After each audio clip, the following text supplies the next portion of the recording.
Mind over matter, I gotta keep going. Can't slow down, I gotta keep rolling. Optimism over doubt, got no time to be hopeless. A lot of people run their mouth trying to knock off my focus. Maybe cause they know that I'm one of the dopest. Maybe cause they know what I want, I'ma go get. Spoken word shows did that cause I'm a poet. Hopped on some beats and flow sick.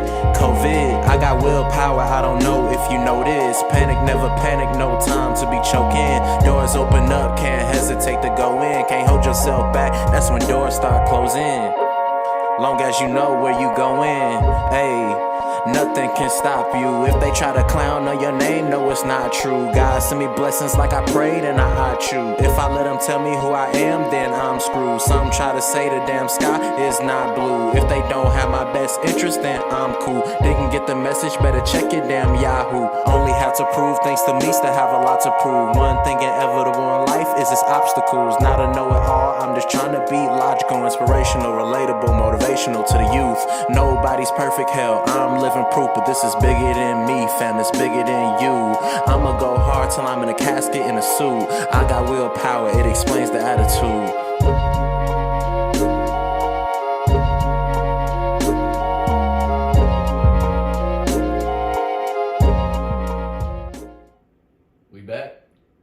We back and we here. My boy Chris, let's get it, bro. Let's go. We just saw Kansas State get seeded third in the NCAA tournament. Mm-hmm. But I guess I should start off with, this is the Mental Fitness Hub podcast. Yeah. He's Chris Holaby. I'm Grant Flanders. Coming with our 5th episode. Episode 5. Which is exciting. But yeah, I know I got a little too excited jumping right into it because we just saw the selection show on CBS.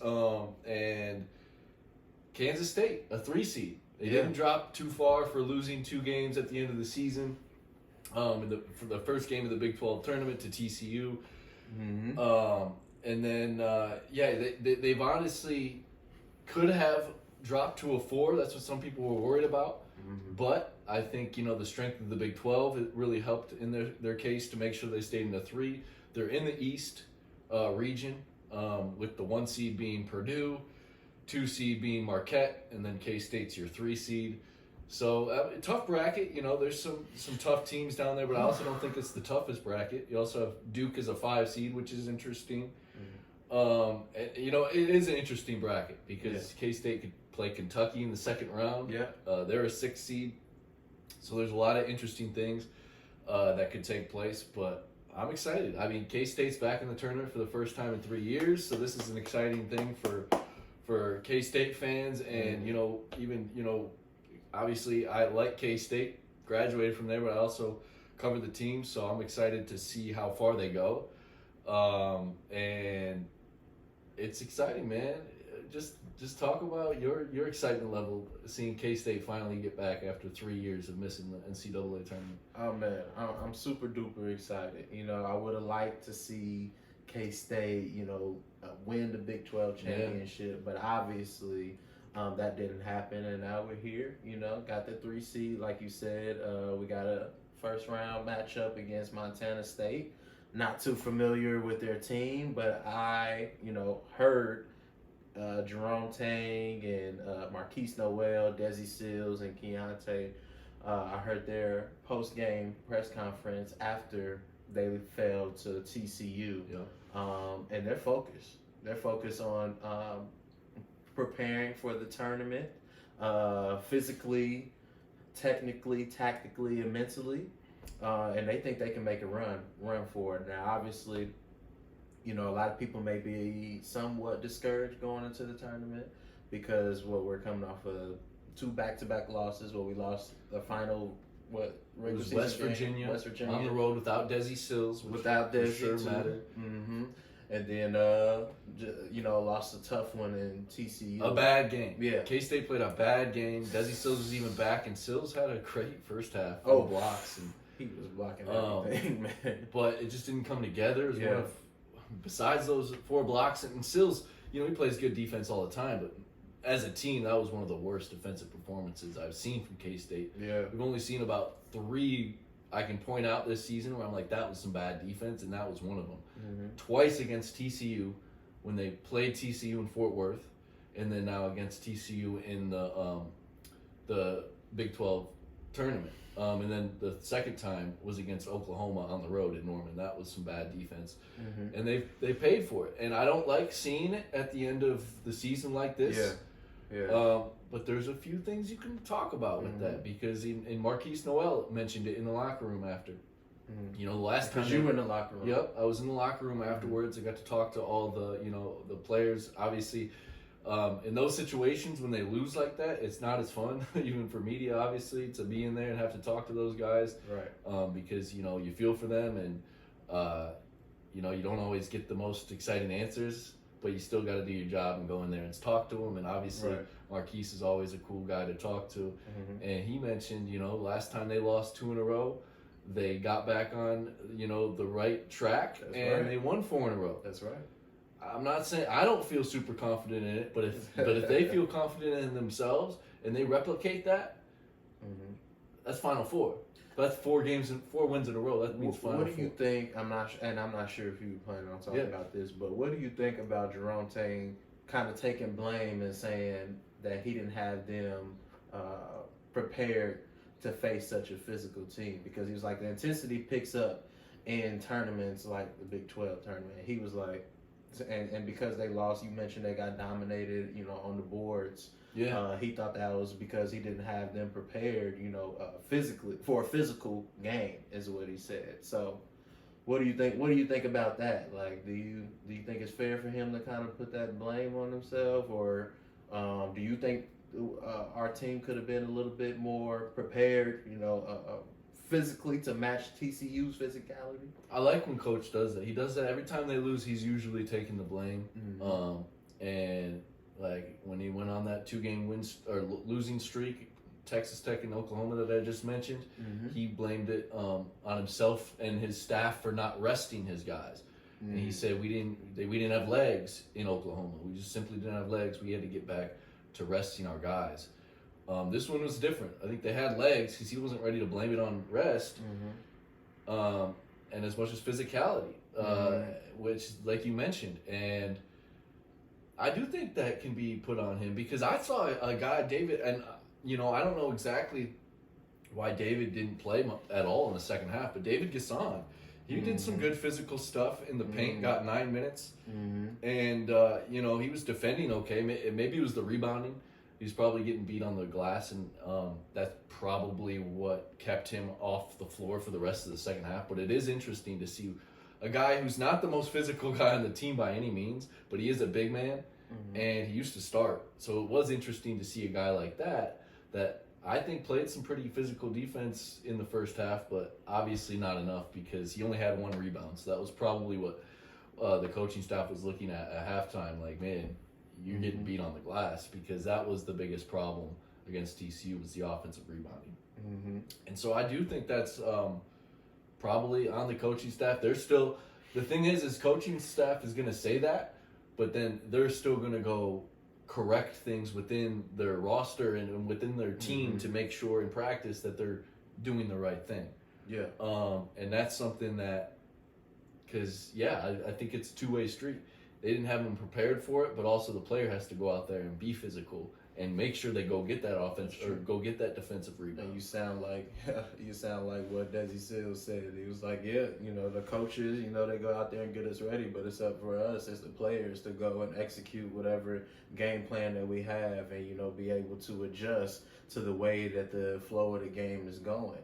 And going back to Coach Tang, he also said something kind of like putting it on having the players take accountability. He was like, listen, the greater the challenge, the greater the effort has got to be, and obviously, nobody, like you said, it doesn't encourage us as fans, losing the last 2 games, but, it is they can bounce back from this. They can bounce back from it. They can look at what they did wrong, because I do think the mistakes that they made against West Virginia, the mistakes that they made against TCU, if they correct those, I think if they correct those mistakes, especially the rebounding and just playing a little bit more physical and playing with a little bit more effort, I think they can make a good run in this NCAA tournament, man. And I'm not even kidding. I'm not like I've been paying close attention to the games this year, and just hearing the guys in post game, after losses, after wins, their confidence it never wavers. Yep. This is a mature squad that we have, with a positive leader, with a great coach in Jerome Tang, and hey man, sky's the limit. Sky's the limit, no doubt. We talked about it, but speaking of Sky, they're playing a big Sky team in the first round of the NCAA tournament. I like what you did there. Montana State. Neither of us are that familiar with this team. I mean, 2 seed in the second team in the Big Sky. So obviously not a slouch in their own conference. The last loss they took was on February 9th against Weber State. Which Weber State's actually, I'm pretty sure. Dame? Yeah, we're Dame Dollar. Damian Lillard. We're, big fan. I don't hope they don't have a guy like that on their team. Well, no, that's I hope Montana State doesn't have someone. That's the thing. But usually these kind of teams have one guy that really does, and let's dive into this. But not knowing much about him, what is your kind of take? What would you do to prepare first thing? I mean, are you going straight into film to make sure you get ready for this team, or are you getting your mind right, focusing more on rest right now? I mean, you don't have much time before Friday. What is the plan you would put in place to make sure a guy has his mind right and he's ready to play on Friday? You know what? I'm going back to Jerome Tang again, and I know I mentioned him several times already this episode, but I like what he said. Just like you said, we're not familiar with them. They're not familiar with us either. I wouldn't I wouldn't have the guys, psych themselves out. We don't know this team, because it's an even playing field. They're not too familiar with us and what we can do. And yes, I would go and watch the film. Get ready for how to approach the game from a technical and tactical standpoint. Just figure out what their schemes are, what they do best, what makes them uncomfortable, what are some of their weaknesses and things like that, and try to exploit it. Make a game plan that's going to exploit those weaknesses. So all around, man, like I said earlier, I will be focused on preparing the guys, obviously from a mental standpoint, right? And they seem pretty confident. They're focused on the next thing. From a technical standpoint, they're in the gym. They're getting those reps in. They're getting their shots up, whatever. Yep. And then from a tactical standpoint, looking at film and breaking it down, exploiting the other team's weaknesses, and looking at our film, looking at some of the things that we do well in that little 4-game run. I guarantee you they're going to probably look at some film from that. And then, man, and from a physical standpoint too, just making sure that the guys are.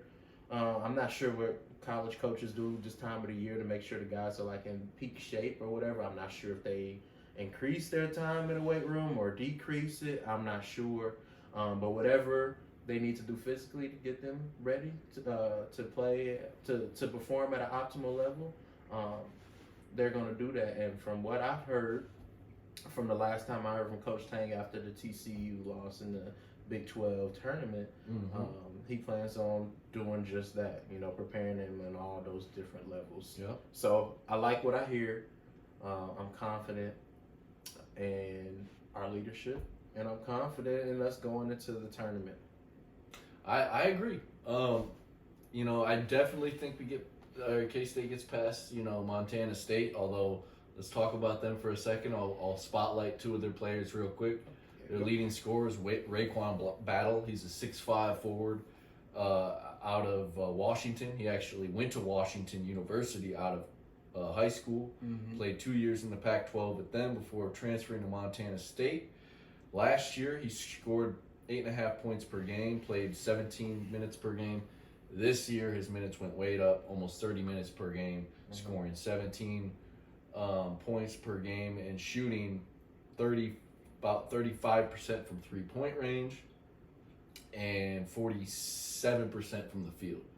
So a good player, obviously a guy that can go score. I don't know how he is on defense, so that's going to be something. I'm sure a 6'5" guy, he's probably a guy that makes sure he sets the tempo on the defensive end as well. Mm-hmm. And then they have another forward is their second leading scorer, Jabril Belo. I don't know if I'm pronouncing that exactly right.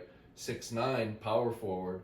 He's scoring 13 points per game and grabbing up, 6 rebounds. So I think it's a beatable team. Just looking at, the SCs are some players that are going to get theirs, but those two, top 2 players don't really scare me, especially with what K-State's working with. Mm-hmm.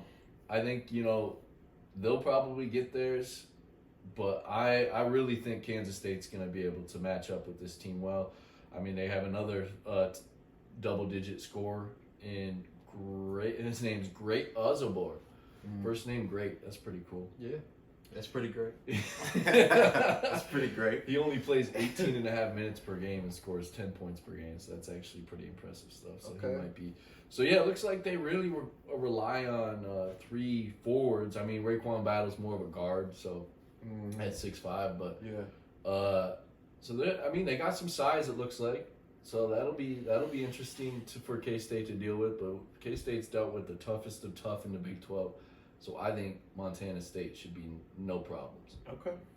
I mean, I agree with you. Like I said, just looking at some of their top players, but it does that athleticism that with their side, 6'5". Yeah. How 6'5" is how tall Battle is. Yep. Balo's 6'9". Mm-hmm.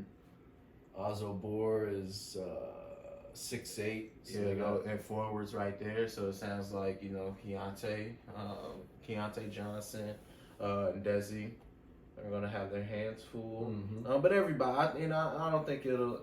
I'm not like super worried after you told me who their players are and what their height is, because I know who we are more. So it should be fun. I'm confident we'll get past Montana State, and I also believe that Kentucky is going to beat who Providence. Yeah, and it might be a good one, between those two. I'm expecting both of our games to be good, but yeah, we'll match up with Kentucky. So how do you? I don't want to look too far into it, but no, we have to. I think for sure they're going to match up. Well, not for sure, because like you said, it could be a good game between Providence and Kentucky. Right. I think Kentucky's a little fraudulent this year. Yeah. I mean, they're a 6 seed. You're not used to seeing Kentucky led by John Calipari being anything, worse than like a 3 seed. Usually they're a 2 seed or better. They're beatable. Yeah. Mm-hmm. So this year they're beatable, and although the last time they were this kind of a high seed, I think they were an 8 seed. The year K-State beat them in the Elite 8, which is interesting. So it might be one to look out for. They do have one of the best players in the country, in Oscar Schwiebe. I don't know how to pronounce his last name. Schwiebe, I think is how you pronounce it, but he's incredible. Big man, 6'11", long dude that really, really is the toughest big man in the country defensively, and he knows how to score as well in the paint. Mm-hmm. So that's gonna be where I think K-State has a big mismatch down low, because K-State's got some good guys to throw at Oscar, but not the defenders that you're looking for with a guy at Oscar Schwiebe's size. It's not often. Tomlin's gonna probably start and have to have his hands full right away. And he's gonna be a key guy throughout the whole tournament that we need to make his presence felt in the paint. I'm talking offensively and defensively. Throughout the whole tournament, rebounds.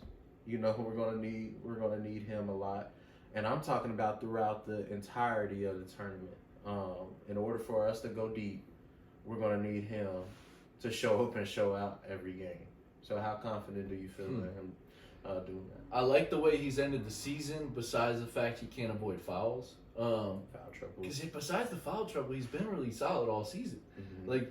Because at the beginning of the season, we're talking about a guy, I don't know if you know his full story. He started playing basketball, like formal basketball. He didn't play in high school and stuff.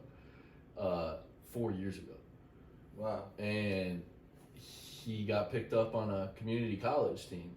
Okay. Played 3 years of community college before now he's at Kansas State for the first time playing Division I basketball, and now has a chance to, be a key piece, and he is a key piece. Mm-hmm. And he's going to have his hands full. I think he plays really well against Montana State, and I think he probably does some nice things against Kentucky. But if he gets matched up on Schwebe, anyone who gets matched up on him, because I'm sure they'll throw him at him, David Gasson, and Igiola, who I don't know how much time Igiola is going to get in the tournament, but with a guy like Oscar Schwebe, it's gonna have to be a situation where you throw all three, I think, at them at different times, because the fouls are gonna start piling up, and I do worry about that second round against Kentucky. I mean, they're no joke. Oscar is someone who can dominate a game, and then they also have some solid guards, obviously, at Kentucky. You know what we're probably gonna have to do to make sure Oscar doesn't get going? Attack that rim. Get him in foul trouble early. You know what I'm saying? Since that seems to be what is taking our bigs out of the games. Like you said, Tomlin has been doing well while he's in, but when he gets in foul trouble, it's just kind of hard for his presence to be felt at times. But, we have the ability to do that too. We got some guys who can attack that rim. And, obviously, it sounds like Oscar may be a pretty good shot blocker too. But, you know what I'm saying, we don't know how the game is going to be officiated. But I'm sure if we attack that rim, get him into some foul trouble, that could help. I love it. And I think Keontae Johnson and Desi Sills are the best two dudes for the job. I was thinking the same thing. Yep, because Keontae is so strong. He's going to be able to sometimes even finish through the contact in the lane. And Desi's so quick, he'll be able to get to the basket and catch guys by surprise. And maybe sometimes, have Oscar grab him for his arm instead of an easy bucket. But yeah, no, I agree with that. I like that thought, definitely. I think they definitely got to attack inside. And really, hopefully, find some rhythm from deep, too. But the keys also are rebounding and not turning it over.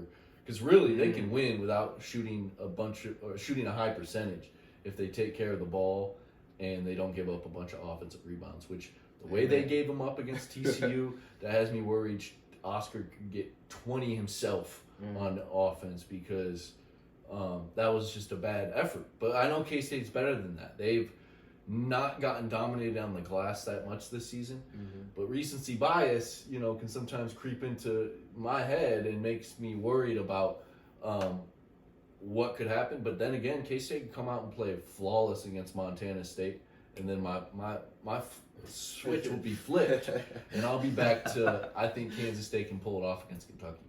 But if they squeak it out against Montana State and they look sloppy, but get the win, I'll be a little more worried going into Kentucky. Rightfully so. But hey, even if they win and it doesn't look, the sexiest, it's still something that they can build off of. If rebounds continue to be a problem, they can keep on going back to practice. I'm not sure how many practices they'll have in between the game and then the next game that they'll have against Kentucky, if it goes that way. But, they can build off of it. But I understand what you're saying, though. If we play flawless against Montana State, you'll be feeling good against a potential Wildcat versus Wildcat matchup. But if not, you'll be a little nervous. I understand. But I do think they're going to build. I think their key to success, I think they got it highlighted because they've seen, when we dominate the boards, don't turn the ball over, good things happen. We have a good winning record when we do those things, and we don't. We don't when we turn the ball over and we're giving up a whole bunch of offensive rebounds. So I think they're going to be focused. I think those are going to be their keys of the game, and I think they're preparing right now as we speak to make sure that they don't give up possessions and that they come mentally and physically ready to grab those rebounds. They should definitely be well rested. I mean, the one advantage of losing first round of the Big 12 tournament, it gives them extra days to rest because they lost, what was that, Thursday?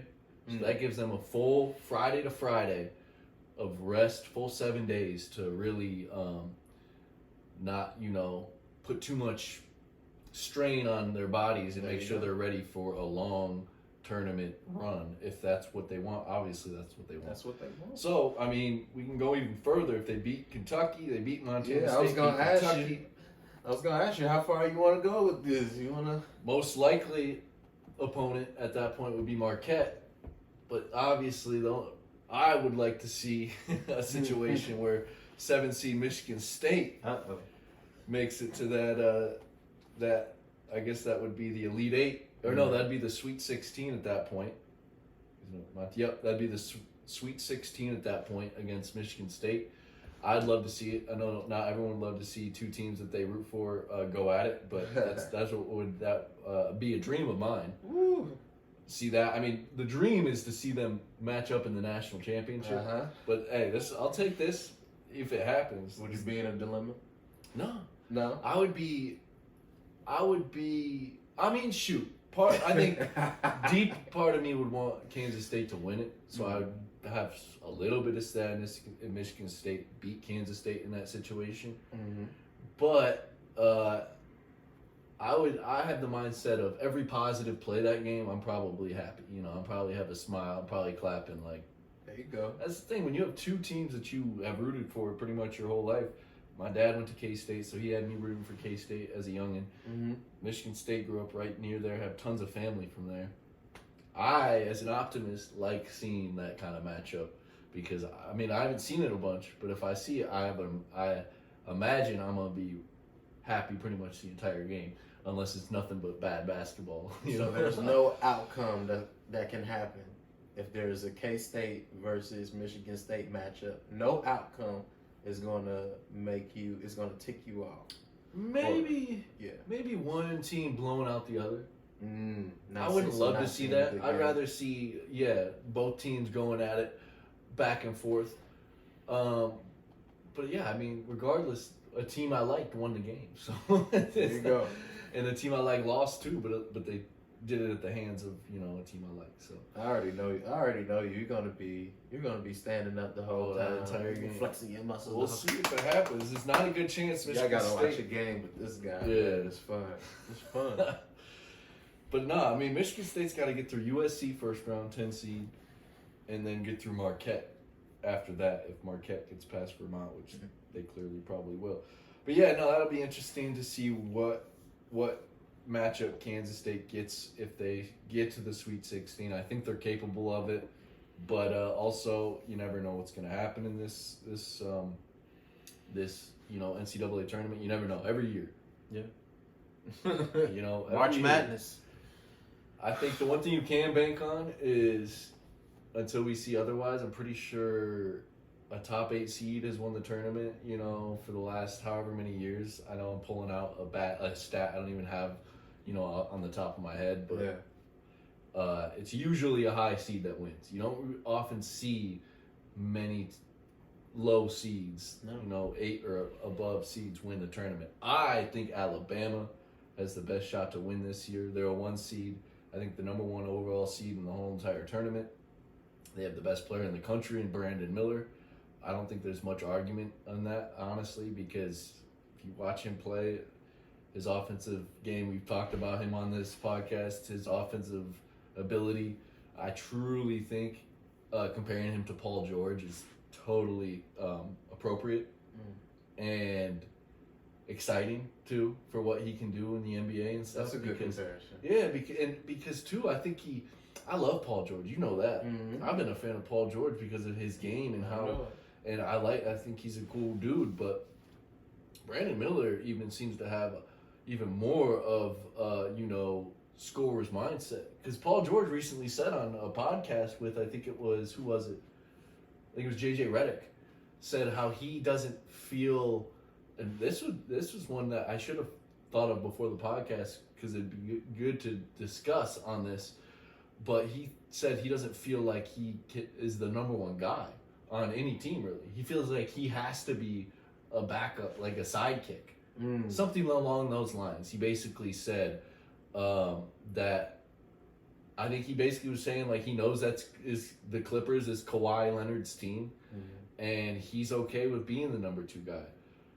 I don't love that mindset from a player. I like a mindset, and he got dogged by Kendrick Perkins, I think it was, on ESPN for that comment saying like, you know, we know how good of a player Paul George is, but when you're that good, and really even guys that aren't that good, look at a guy like Patrick Beverly. He doesn't have all the skill in the world, but you know in his mind, he thinks that he's the best guy on the court. Let's be honest. Yeah. And that's the mindset I'd love to see Paul George have. And that's a mindset that I think Brandon Miller has. And that's why I think he could take to the NBA an even more electric kind of Paul George if he excels the way I think he can. Yeah. Interesting. I like stuff. that. Yeah. I like that take. And Paul George, to be fair to him, because he does seem like a pretty confident guy. I believe deep down in his heart, when he steps onto the floor, he knows what he's capable of. He knows what he can do, and he feels like he is one of the best, if not the best. Yeah. I think hearing what I haven't heard, I I haven't seen the interview. But listening to you tell me what he says, it sounds like he's like, okay, like I know, like if I want to win a championship, it can't be all about me. I can jack up about 40 shots and probably score 60 or 70 points, but doing that isn't going to lead me to a championship. And in order for us to get a championship, us and the Clippers, I'm going to have to be a star in my role. I gotta understand what Kawhi can do. I gotta understand what Westbrook now can do, and the rest of the guys, and we gotta cohesively work together, on the offensive end, on the defensive end, in order for us to reach that goal. So I think he was just, humbly expressing like it can't be all about me, my style of play to win a championship. I like that. So I wouldn't, but I do. Still, two things can be true. I do still agree with what you said about Brandon Miller and, what we've seen him do on the court, how we've seen him express himself from a mental standpoint. He seems like a very mentally tough kid.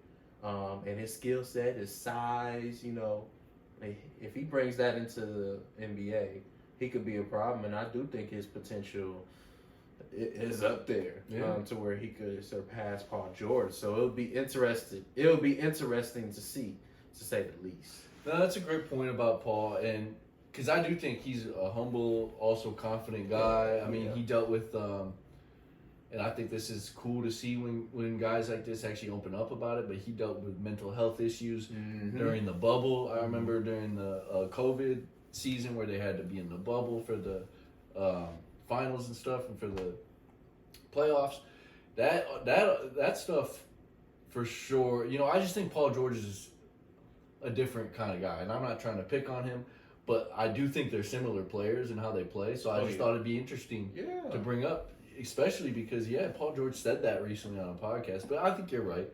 Give him the benefit of the doubt. But on the same, I know as a fan, you want to hear as a fan, of Paul George, and also seeing the fact he's never actually reached a finals championship. He's never won a championship, even though he's capable. He has the skill level to do it. And we, it used to be playoff Paul. Then that playoff P. Playoff P. That stuff fell off the last few years. But because he was, with the Pacers early on in his career, he was taking them far. He was putting it on. He's putting it on, making LeBron James Cleveland teams go 7 games. Scary. Or no, it was even when he was the Heat. Paul George was a Pacer when LeBron was a Heat. Yeah. And those were some good series in the playoffs. Yeah, they were. And Paul George had a mindset that, and that's the thing is, I think Paul George has evolved a little bit. It's probably good for himself personally, but I don't know if it's helped winning on the basketball court. But who knows? And he did have a setback too with that leg, gruesome leg injury. So I don't know. And he came back really good still. That's the thing. Still pretty good. That's a But good you point. gotta wonder if That definitely can affect someone's mental. I forgot about So, that. but yeah, But yeah, circling back to We're you know circling back. K-State. I just think Brandon Miller and Alabama are the favorites and I mean Houston's a good team as well. They're 1 seed. Kansas obviously is a 1 seed this year. They'll be interesting to see what happens. See if they can go back to back national champions. And get well, Bill Self too. He got discharged today from the hospital, so that's good news. We learned that in the selection show when they announced Kansas, so that's good news. But yeah, no, I think we covered K-State pretty well. They got Duke in there. Is there anything else you want to add when it comes to K-State? I know we're gonna probably get back on a podcast next week, hopefully after 2 wins.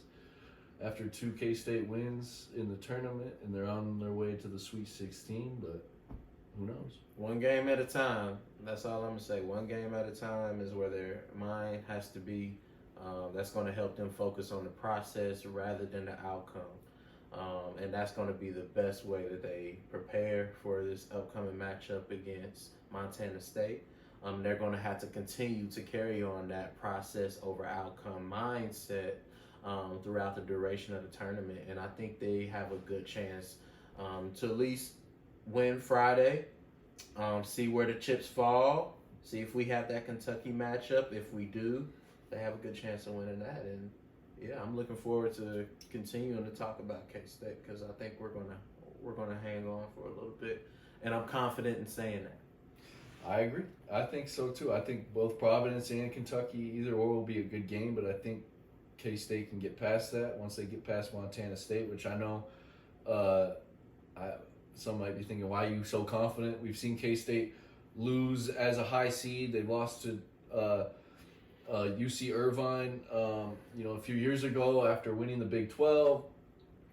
How do you know they're going to win it? I just have a good feeling. I don't think Montana State can match up with this team. I think K-State's very talented, and they'll get it done.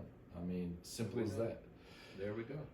Let's talk about, let's keep it with basketball before we finish off talking about Chris Rock and his new stand-up that he put out in the last week. Talking about Will Smith. We're definitely going to get to that, so hold on if you want to hear about that. But first, let's talk about Ja Morant. Let's stick with basketball.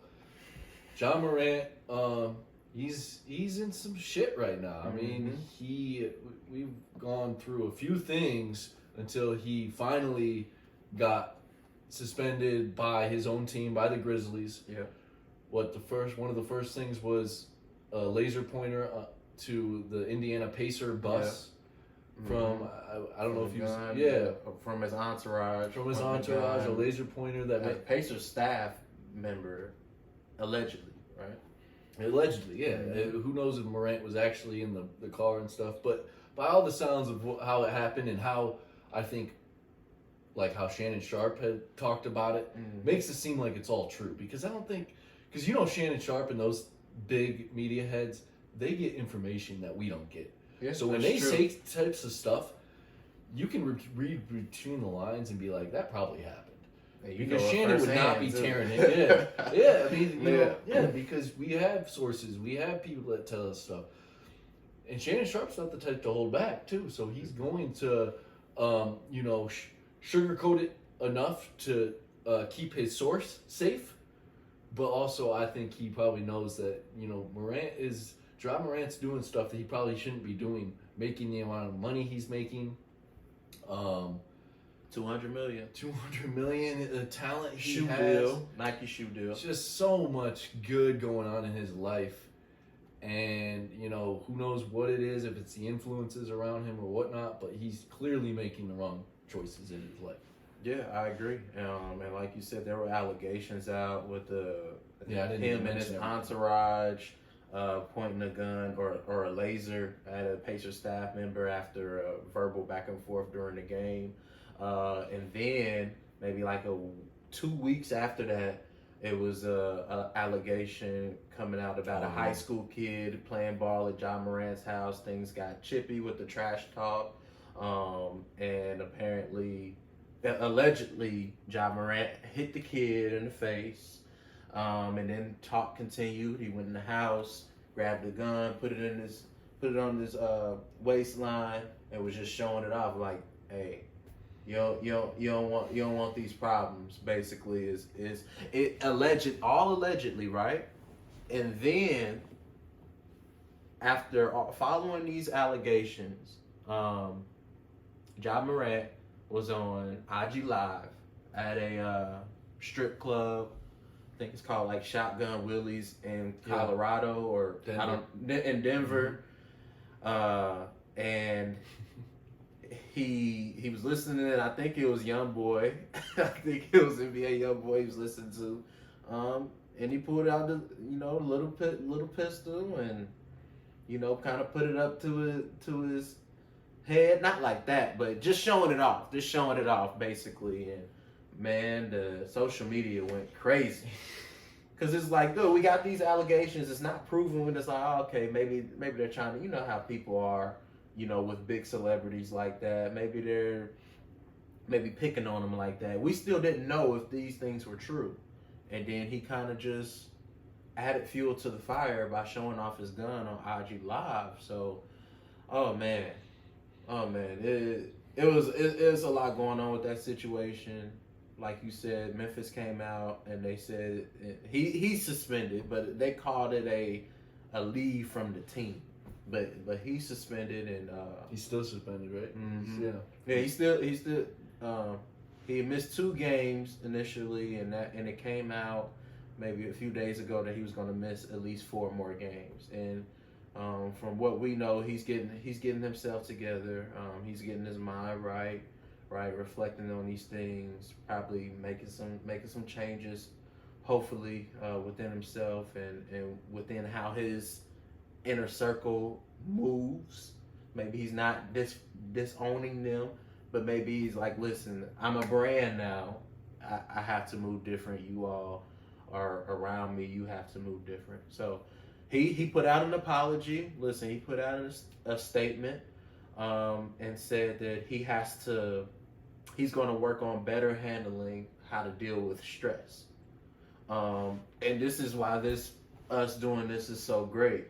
You wonder why we're talking about mental health, we're talking about mental performance, and then we're talking about sports and entertainment. Like you mentioned, we're going to talk about Chris Rock later. The mind has to do with the mind impacts everything that we do. You know what I'm saying? And we don't know. Ja Morant could have got threatened before. Those people who was coming, the former athletes coming to his defense. Paul Pierce, we all know what happened to Paul Pierce. He got stabbed. He was like, listen, y'all don't know what he dealing with. After I got stabbed, I carried a gun everywhere.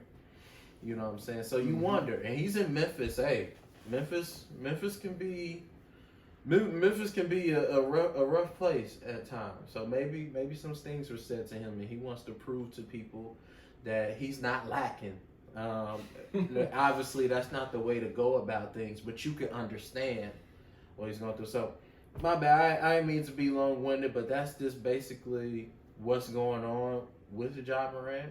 What do you think about like him? From him saying that I'm going to take this time off to figure out how to better deal with stress, and I'll come back better. I'm praying for Ja. I mean, this is a guy that I hope his apology is sincere and he actually does know and believe he has to change some things. Don't change too much about yourself. People obviously still love the guy he is. Yeah. I mean, he's still got a great fan base. And he's a hell of a basketball player. He's one of the best, basketball players in the league right now. And he's young. And he plays the guard position. He has so much going for him. A lot of good stuff. And he needs to, $200 million contract. Like, we're talking about so much going for him. He just does not need to be in the streets at all. And anything associated with that kind of stuff. Like, yeah, I'd have a gun too if I was him. Like, 100%. Like, but doesn't mean you need to flash it at all.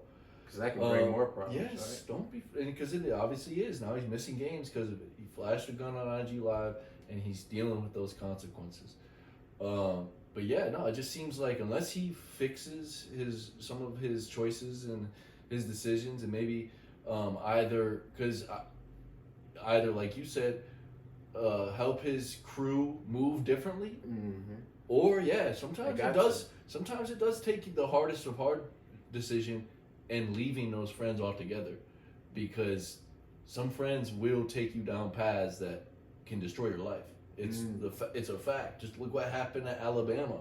Oh, that's a good point. Like we're talking about, like, you don't want to end up. Darius Miles had an opportunity to be a pro basketball player, and he threw it all away by handing a gun over to someone. And Ja keeps messing with that kind of stuff and guns and stuff like that. Something like that can happen to him eventually. Just getting caught up with guns in the first place. He gets caught by police with guns. We've seen it happen with rappers, and ball players for a long time. You go to jail. Guns are not something to be playing around with. And not lying. I get it. I get the culture's different. Even someone Ja's age is different than people our age. 23 is a young guy. He's 5 years younger than us. The younger generations coming up, cultures are different. And how that's true. People are how acceptable behaviors,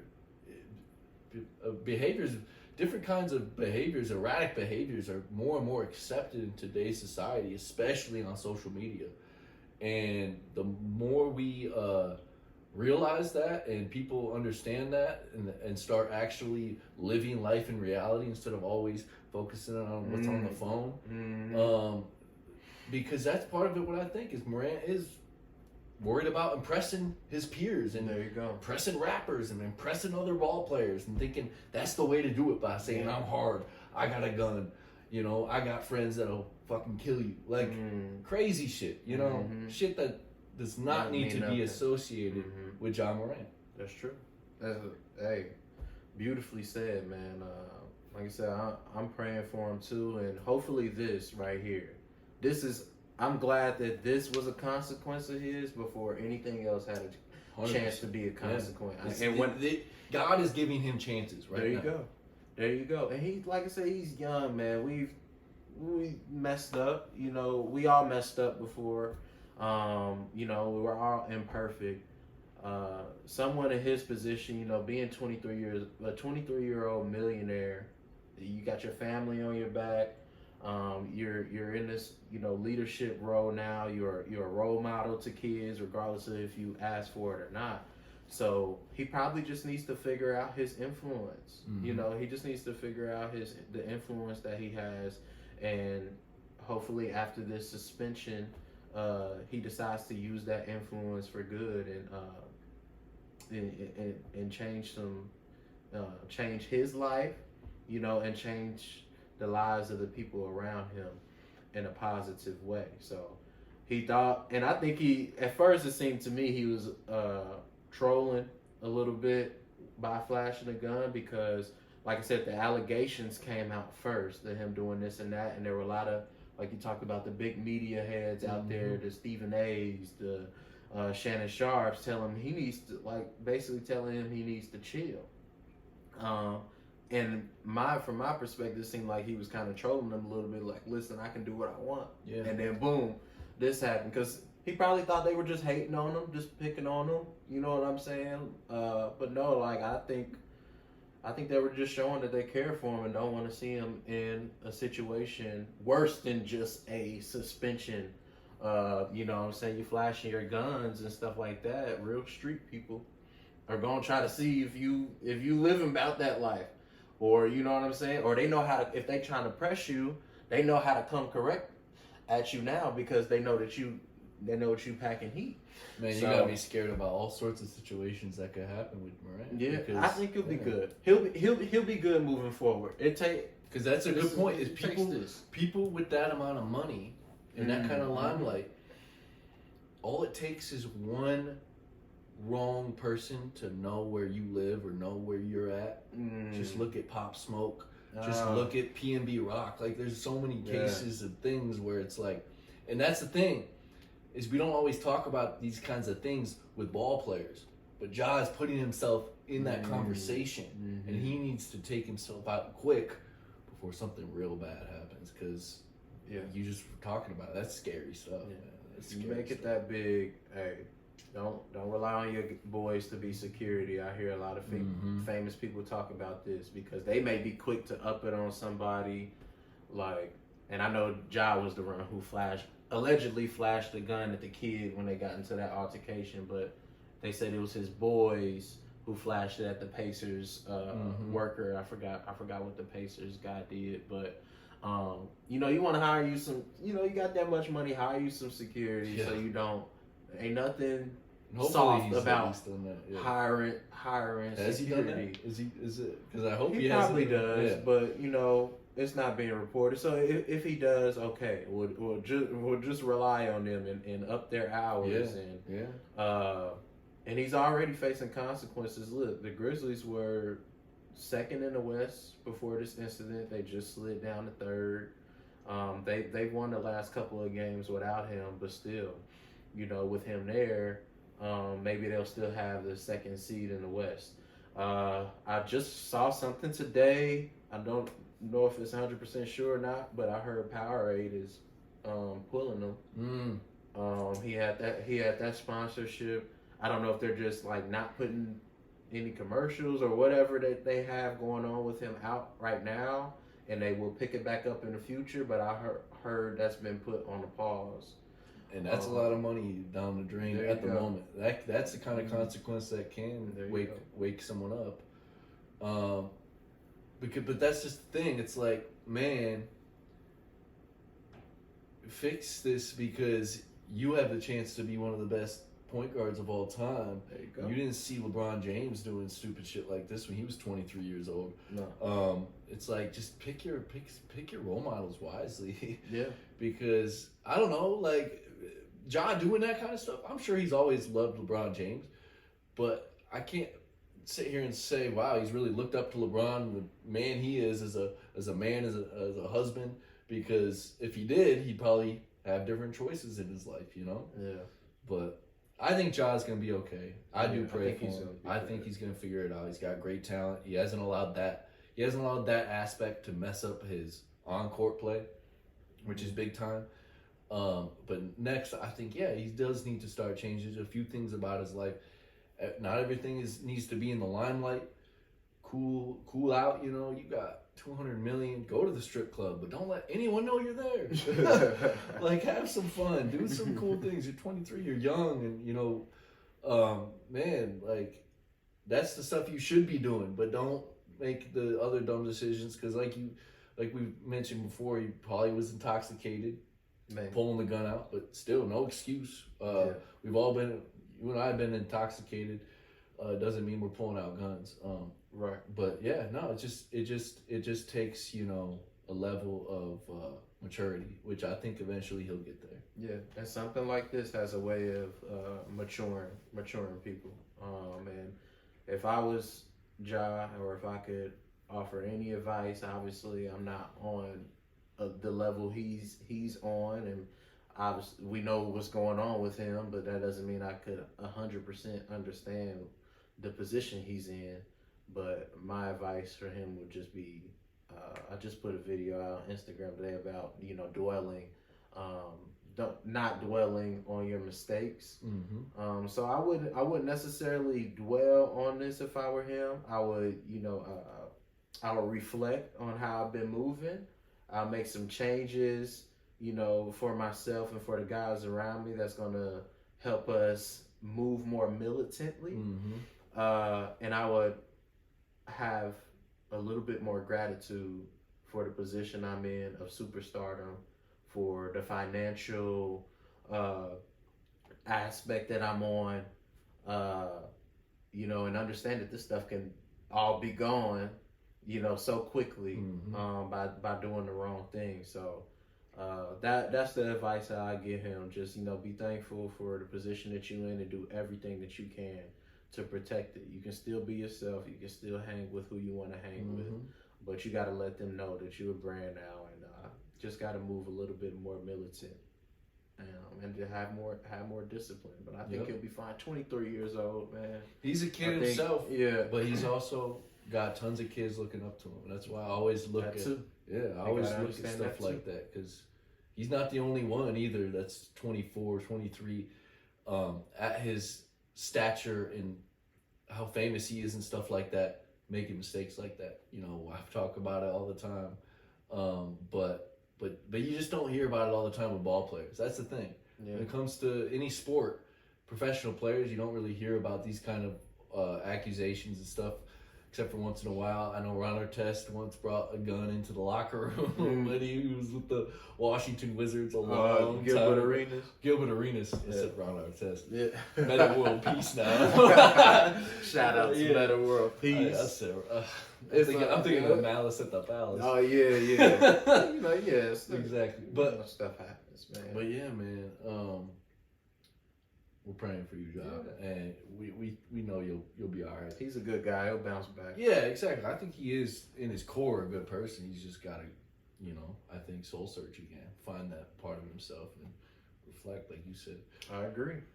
Let's talk about maturing. Do you think Will Smith still has some maturing? So, oh man, yeah, Chris Rock came out with a highly anticipated rebuttal. I mean, it was a whole hour long special he did on Netflix, and for the first 50 minutes of this hour long special, he talked about various things that comedians talk about, and he's a legend in his sport and what he does. Sure is, yeah. And he finished it off by talking about that Will Smith slap at the Oscars last year that had me jaw dropped. I was like, what's going on with the TV? You were watching it live? Yes, I was watching it live.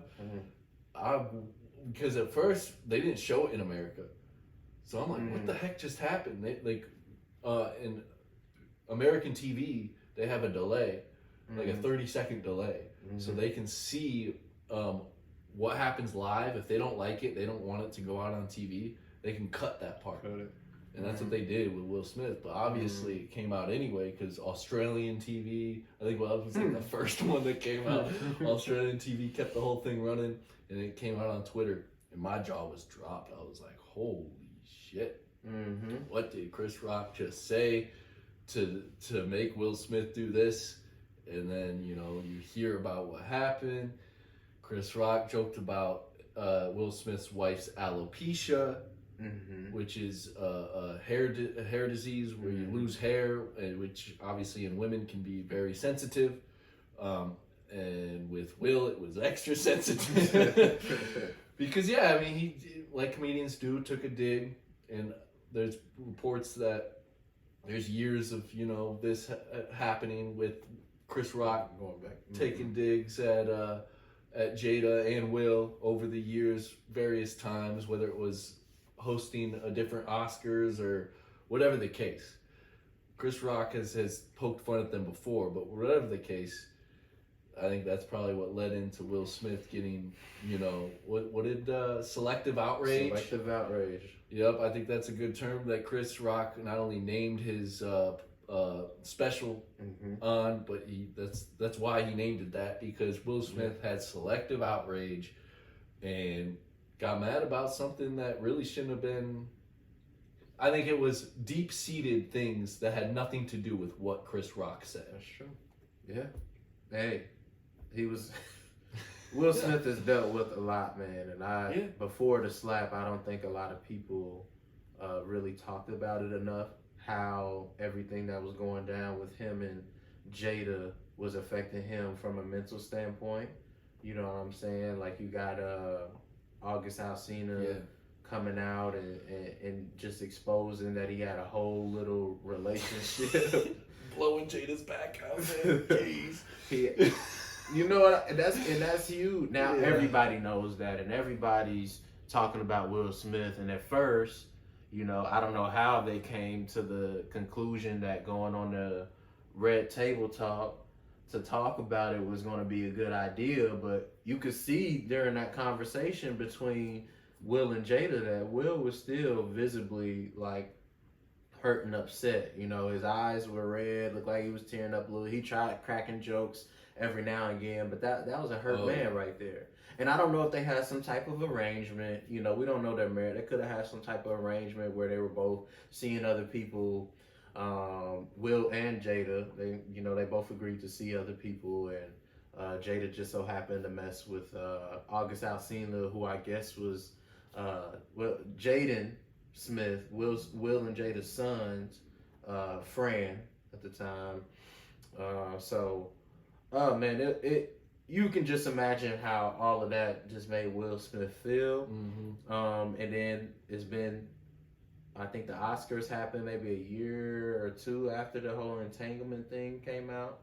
You know, and everybody's still using entanglements on every joke or whatever. Shit, August Alsina didn't waste any time to come out with a song called Entanglement. That's a good point. Entanglement. A lot happened.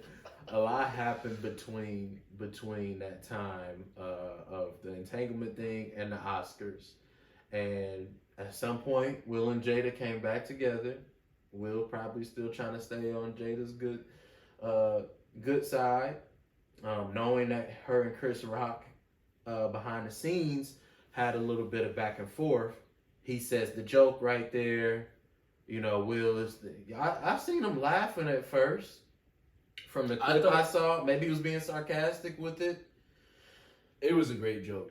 It was solid. I mean, I shouldn't say great, but it was a solid joke. He didn't even say the words alopecia or say she has no hair. It was a clever little joke. Yeah, that you thought that she looked like she's looking like G.I. Jane. Mm-hmm. That's a funny joke. That's just a quality comedy. And that's what you said, right? I think Will is a jokester too. Yeah, going back to Fresh Prince days. That's why I was so shocked. I was like, I thought Will was cool and was secure in himself, you know, because clearly that was a sign of insecurity. Yeah, and like I said, I said all of the stuff that I said before of kind of like the timeline, because I don't even think it was about the joke. You know, it wasn't. I think it was a build up. Everything else, and he's like, you know what? This is a great opportunity for people to show, like, don't mess with me. Don't talk about my wife. Don't talk about my family. Yeah, keep your fucking keep my fucking wife's name out your fucking mouth. I can't lie, I was fired up when I first seen it. I'm like, I hated it had to be like Chris Rock. And, At first, I thought it was staged, low key. I almost thought it was a part of the whole show. I did too. I had to run out. I'm like, bro, is this real? Did he really hit him? I was like, yeah. But you know what? I liked it that he was standing up for his wife at first. But when I thought about it a little bit more, I'm just like, yeah, bro. Yeah, you probably should not have did that. Especially, I hated that he had slapped another black man at the Oscars. A black man of Chris Rock's caliber. It just was a bad look, and he knows it. He's came out and apologized and everything.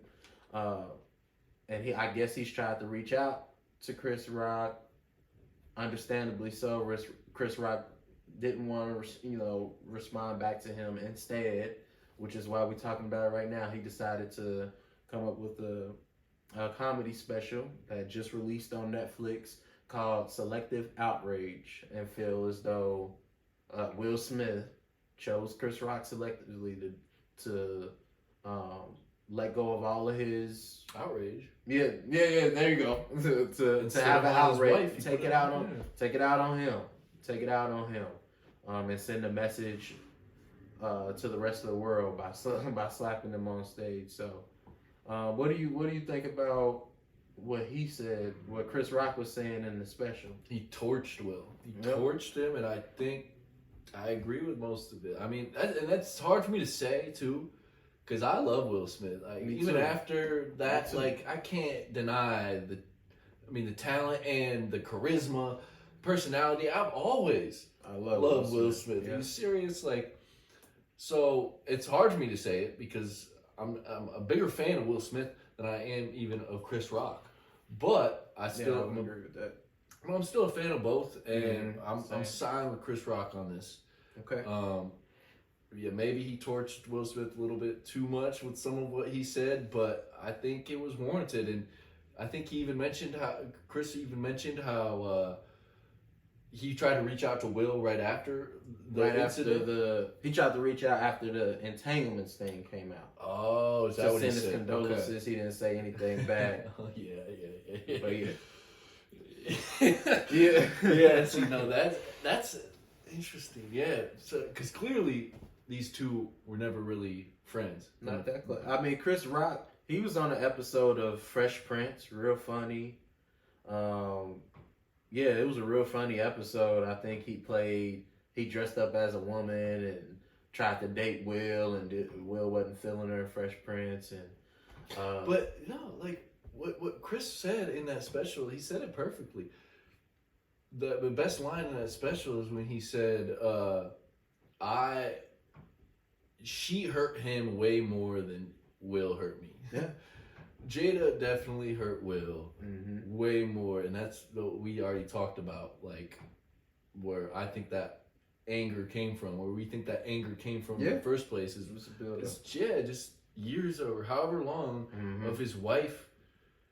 I mean, yeah, we don't know the specifics of the relationship, but reading between the lines, I'm guessing she wanted an open relationship, you know, and maybe, you know, at first he was cool with that. I don't know what exactly it's all. You better believe Will Smith probably had some girls. Oh yeah, you know what I'm saying? I don't think he was the only one, but I think it's Jada did it more disrespectfully. It's and it maybe not even her, because the we would not know about this if it wasn't for August or the red table talk.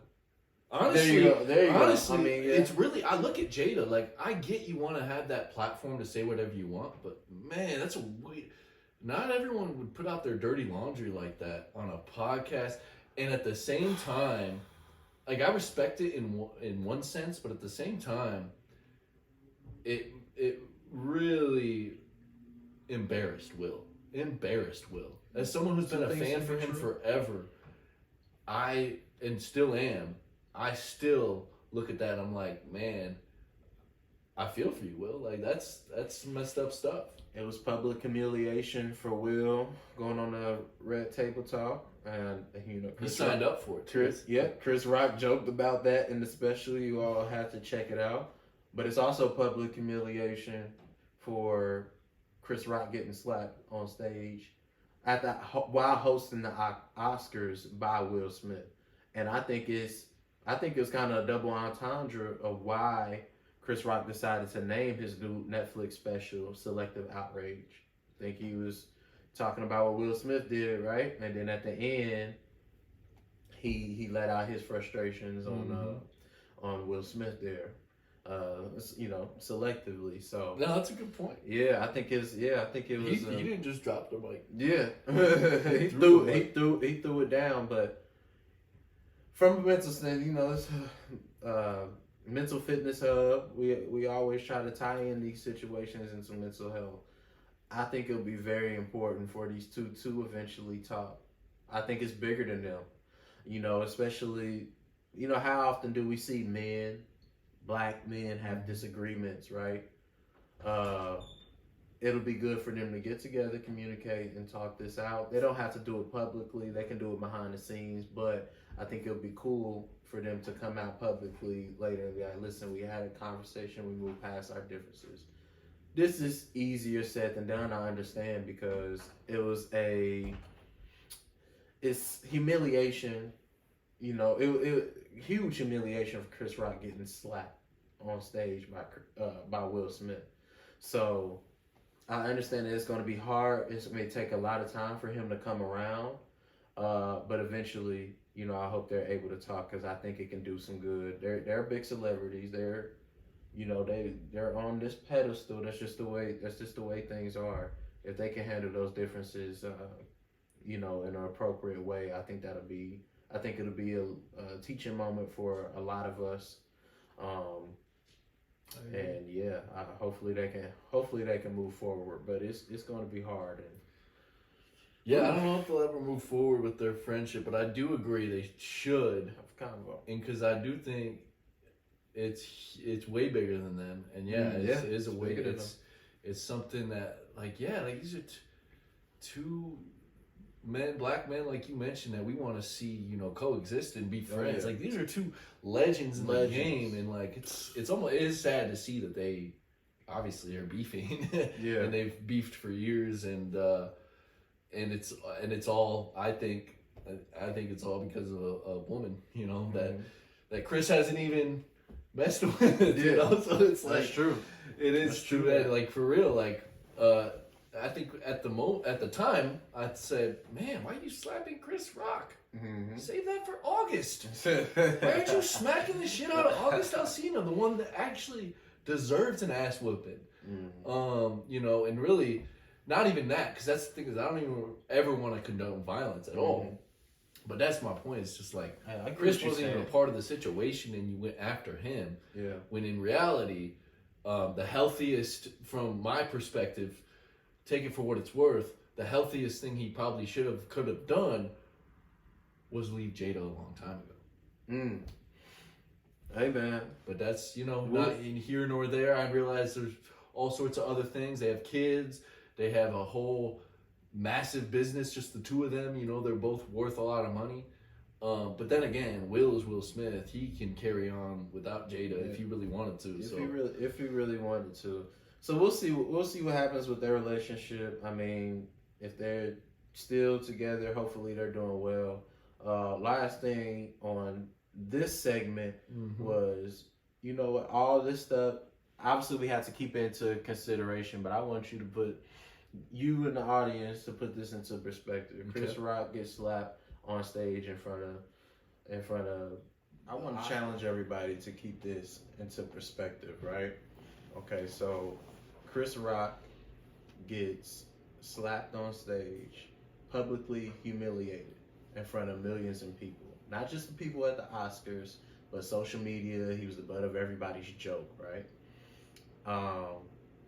Just think about how much resilience it takes from a mental standpoint, how much resilience it takes to still go out and do what you do best and block out all of those distractions that's happening. He can't go anywhere without somebody looking at him and thinking about Will Smith slapping him on stage. You know what I'm saying? And it takes some level of mental toughness to overcome that. You know what I mean? Same goes for Will Smith. Same thing goes for Will Smith too. Him publicly making, I'm not going to say the biggest mistake of his life, but maybe the biggest mistake of his professional life. Yeah, at least from a public standpoint, Yeah. how public that was. Yeah. Yeah, very, very, very public, and he can't go anywhere without anybody saying, "Yo, he's the dude who slapped Chris Rock."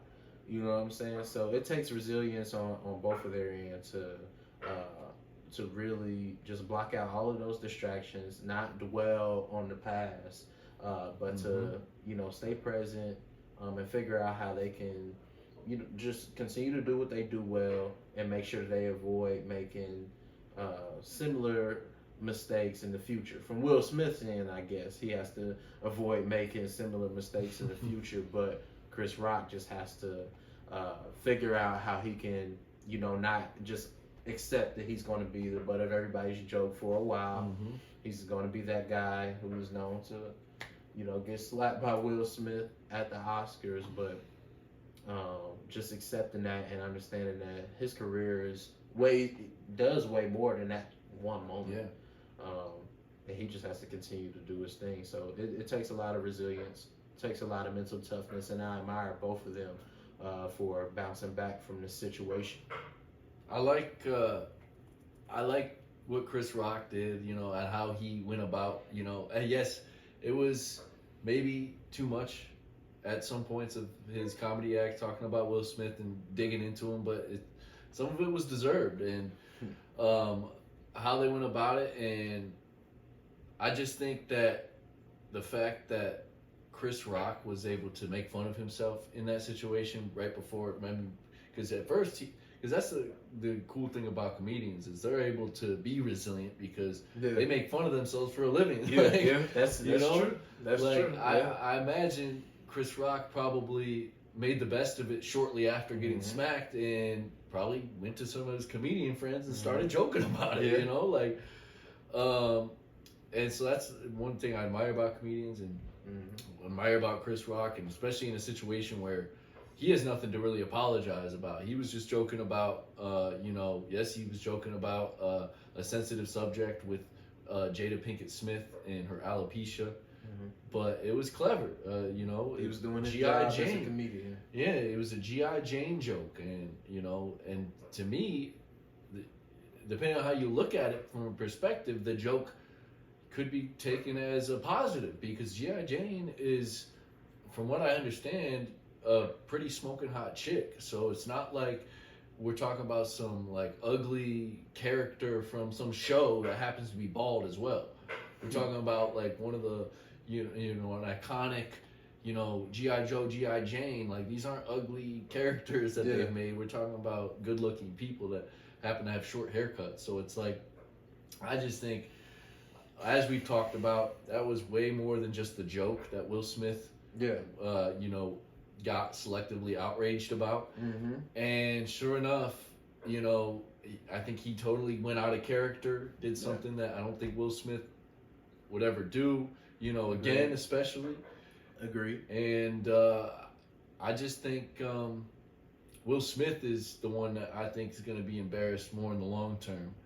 Now that things have blown over, because he's the one that lost his cool.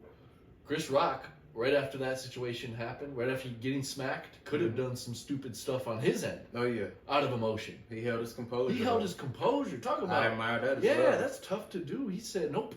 I'm going back to joking around. And you could kind of tell his flow was messed up a little bit, because who wouldn't be from getting smacked? But for the most part, he kept it cool enough to where I was wondering, was this thing staged? Was this part of the Oscars? Like, I was questioning that too. Was this about like something PR stunt from the Oscars to make the buzz about the show even more, crazy? But I mean, no, it wasn't. Obviously after the fact, we realized that Will Smith just lost his cool, and he's apologized, and said that he probably shouldn't have done something like that. But it will be interesting. I don't know, based on what Chris Rock has said, just in that special, I'd be shocked to see them reconcile, as much as I think both of us would like to see that happen. I would love to see it. It's going to take, and it would be bigger than them. That's something. If they do come together and put their differences to the side, it's going to take Will being the bigger person, righting his wrong. Yep. You know what I'm saying? He's going to have to take the jokes that Chris Rock just came at him with. He's just going to have to take it on the chin, because at the end of the day, like, that's the very least Chris Rock can do after you slapped him like that. He's only doing his job as a comedian. This isn't like really too out of hand. But for them to come to common ground, y'all be like, listen, I was wrong for slapping you. I understand why you came out and said that stuff. I probably would have did the same thing. Let's just call it truth. Probably not gonna be best friends again, but they can be cordial. So I hope that happens. Or he may just come out and be like, you know what, I didn't appreciate that much, and this can be an ongoing thing. And I hate to see it go that way. But regardless, man, like I said, I admire both of their mindsets for just moving past it, and still understanding that they have so many people that look up to them, and I feel like they're both handling it as responsibly as they can. So it's going to be interesting to see how they move forward. And I wish them both the very best. I agree. I think that's a good way to end this fifth podcast, unless you have anything else you want to throw on to it. Nah, man. Another successful episode. We talked about a lot. And I'm looking forward to episode 6, Let's get it. All right, bro. Let's get it. And to all the viewers, we appreciate it. Subscribe, like, and go follow us. Facts. See you next time.